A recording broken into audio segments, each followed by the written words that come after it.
Mais uma vez estamos aqui com o livro de Tito. Gravamos todo o capítulo 2, agora vamos começar o capítulo 1.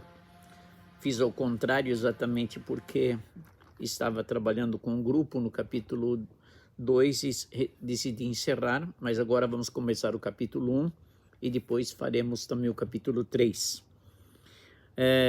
A carta de Paulo a Tito é uma carta extremamente prática e eu diria, além de prática, é muito atual, porque ela traz assim problemas das igrejas de Creta que na realidade são problemas que hoje enfrentamos em qualquer lugar do mundo, né?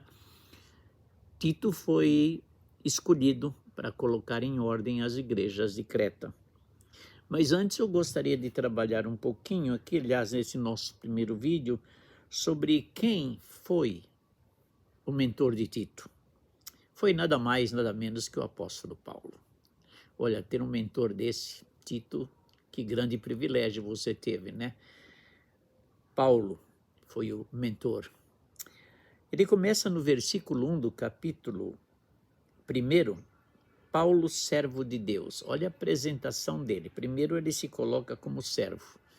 É interessante que o servo é aquele que praticamente não tem nenhum direito, né? Ele serve tão somente aquele que o escolheu, aquele que é o seu chefe, aquele que manda nele, aquele que o fez, aquele que o chamou. E essa primeira particularidade de Paulo é muito interessante. Servo.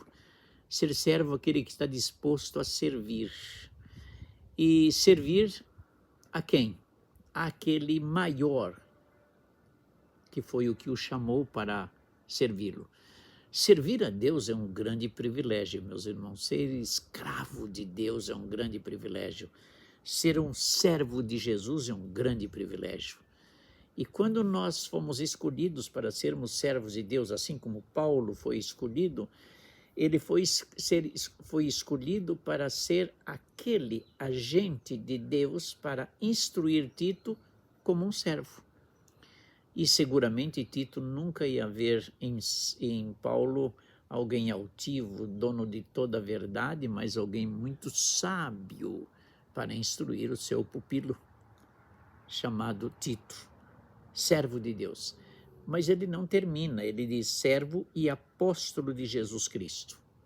Apóstolo é aquele que foi chamado para exercer aquela função. Praticamente os apóstolos foram aqueles que, quando da ascensão de Jesus, eles se fizeram presente com a descida do Espírito Santo, capacitados para avançar e fazer com que o ministério do Senhor Jesus Cristo viesse a ganhar corpo.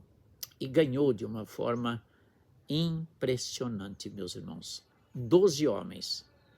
Depois um negou, e aí apóstolo Paulo entra aí como abortivo para cumprir ou formar o time dos 12 apóstolos. É bom que se diga que hoje nós não temos apóstolos, né? Eu acho que foi Augusto Nicodemos que diz que apóstolo bom é apóstolo morto, que foram aqueles escolhidos pelo Senhor Jesus no início da igreja, no início do estabelecimento da igreja. E o apóstolo ele tem a incumbência de conduzir os eleitos de Deus à fé e ao pleno conhecimento da verdade.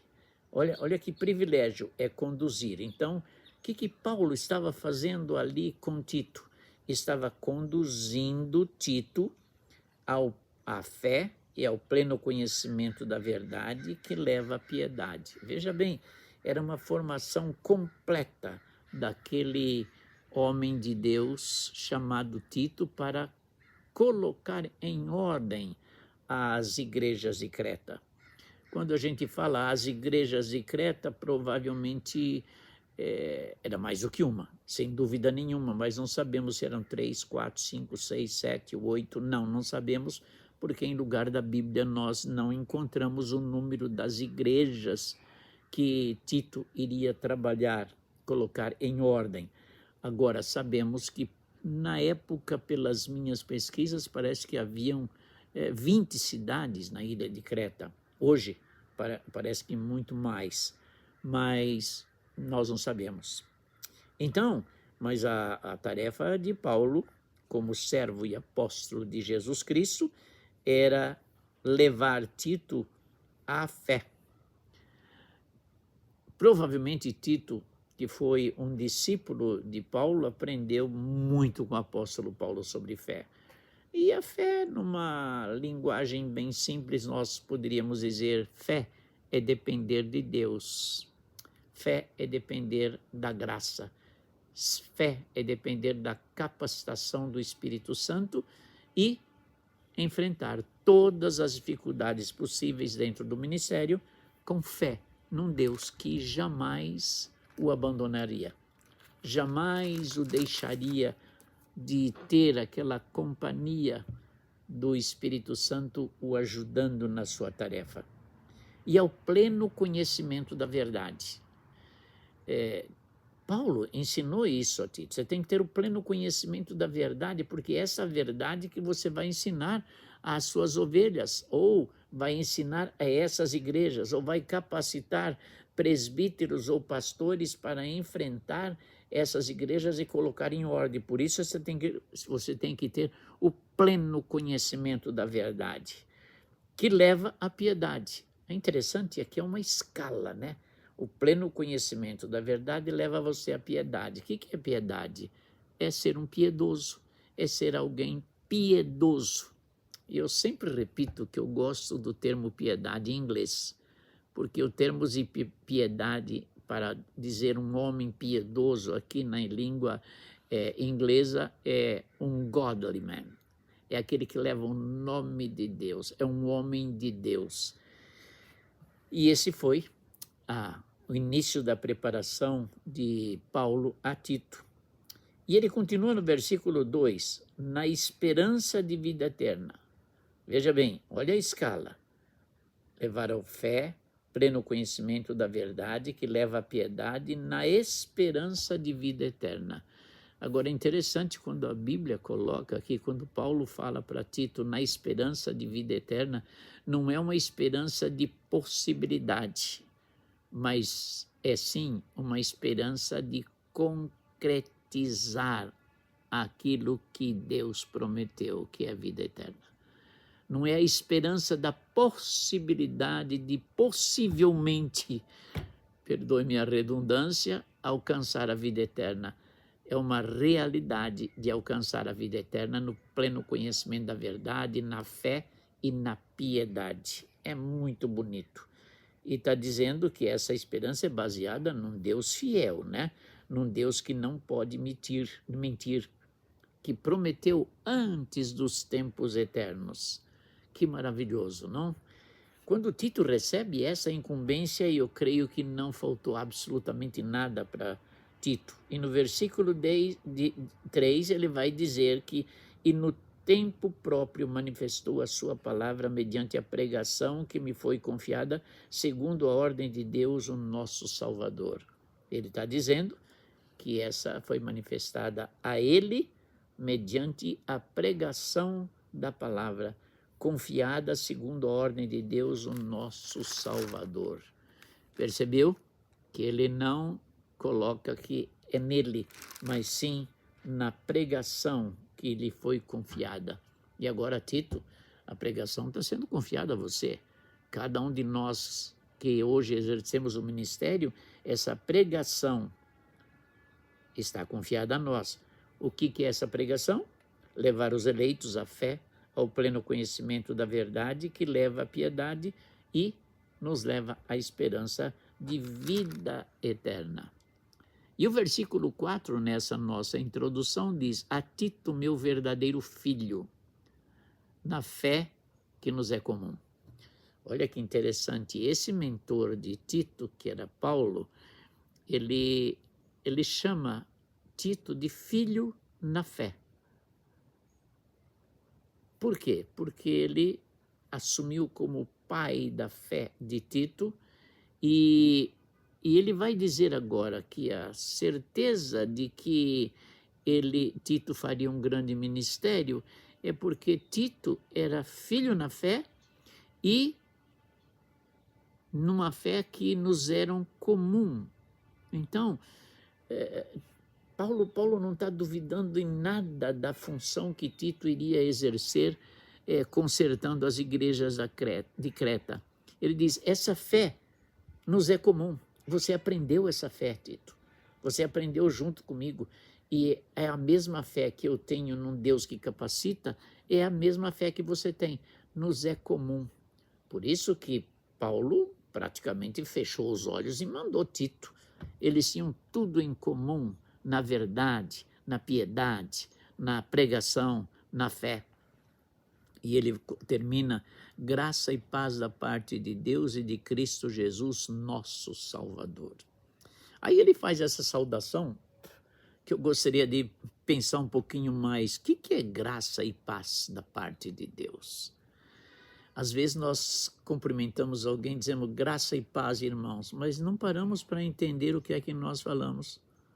Na realidade, graça e paz da parte de Deus e Pai e de Cristo Jesus, nosso Salvador, é dizer, Tito, que a graça do nosso bom Deus que nos alcançou um dia, que a paz que nós temos na plena confiança de vida eterna que teremos e de uma vida segura com Cristo Jesus, esteja sempre sobre você, porque nós temos a fé em comum, somos piedosos em comum, pregamos a verdade em comum, ensinando a verdade em comum.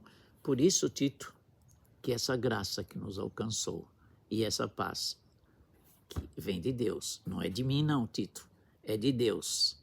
Olha, graça e paz da parte de Deus e Pai e de Cristo Jesus, nosso Salvador. É esta paz que eu vos anuncio, é esta graça que eu o cumprimento, que vai nos capacitar para o ministério. Linda introdução, né? Então está aqui a apresentação do mentor de Paulo. E aproveito agora para dizer a todos vocês, principalmente os mais jovens, que ainda não têm um mentor e entrou no ministério sozinho. Olha, procure um mentor. Procure um mentor. Primeiro, um mentor da sua inteira confiança. Procure um mentor que tenha um currículo para apresentar. E o currículo de Paulo, olha, servo de Deus e apóstolo escolhido por Deus. Quer um currículo melhor que esse? Certa feita, um dos jovens que eu estou fazendo mentoria, ele falou, Pastor Mendes, muito obrigado por abrir a agenda para que eu possa ser mentoriado pelo Senhor. E até apareceram alguns mentores se propondo a me mentorear. Mas, Pastor Mendes, eu olhei o currículo, olhei suas posições, olhei a sua história, falei, não é isso que eu quero. Pela graça de Deus, tão somente Ele me escolheu. Porque Ele olhou para o meu currículo, não que eu seja acima de tudo, mais especial que todos, não.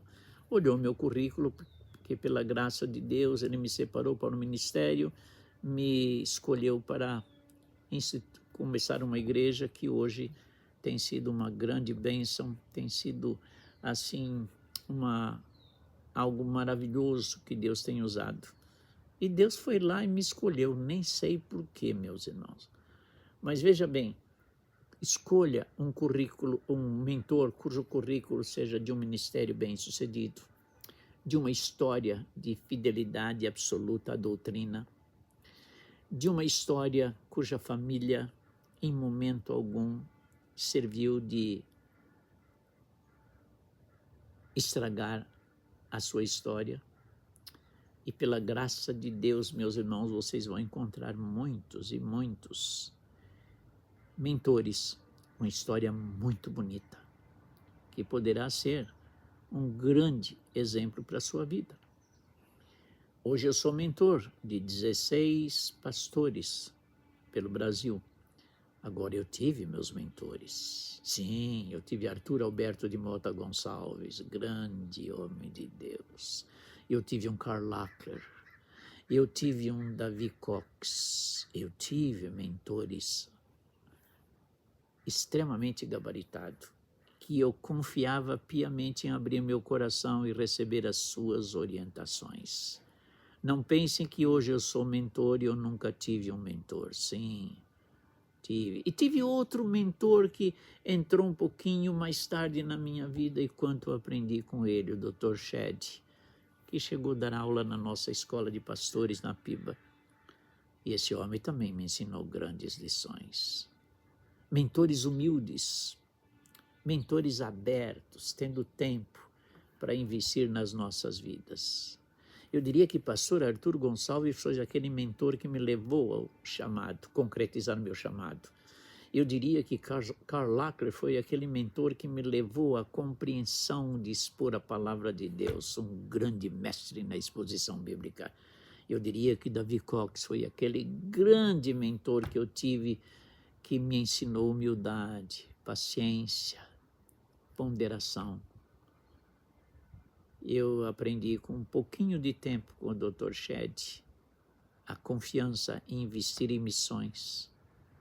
Quando ele me entregou um cheque de $2.500 para me abençoar alguém, alguma igreja em Cuba, numa das muitas viagens que fizemos. Eu disse, Dr. Shed, eu quero que o senhor me diga aonde o senhor gostaria que eu aplicasse esse montante. Olha a resposta de um mentor fantástico. Não, pastor Mendes, não. Você vai levar esse dinheiro e eu creio que o Espírito Santo haverá de dirigi-lo para aplicar na maneira que Deus quer que seja aplicado esse valor. Não é maravilhoso, meus irmãos? E só para terminar, uma das propriedades mais bonitas que nós compramos para começar uma igreja em Cuba foi essa oferta. E quando chegamos lá para adquirir essa propriedade, eu perguntei para o senhor, um velho, idoso, eu falei, qual o valor que o senhor está pedindo? Ele falou, $2.500. Eu falei, está aqui. Meus irmãos, esses foram alguns exemplos de homens que passaram pela minha vida, mas eu citei esses 4 que foram grandes mentores. Que Deus ajude você a escolher um bom mentor, com muita oração, com muita dedicação, para que ele seja uma grande bênção na sua vida, no seu ministério. Que Deus os abençoe. Amém.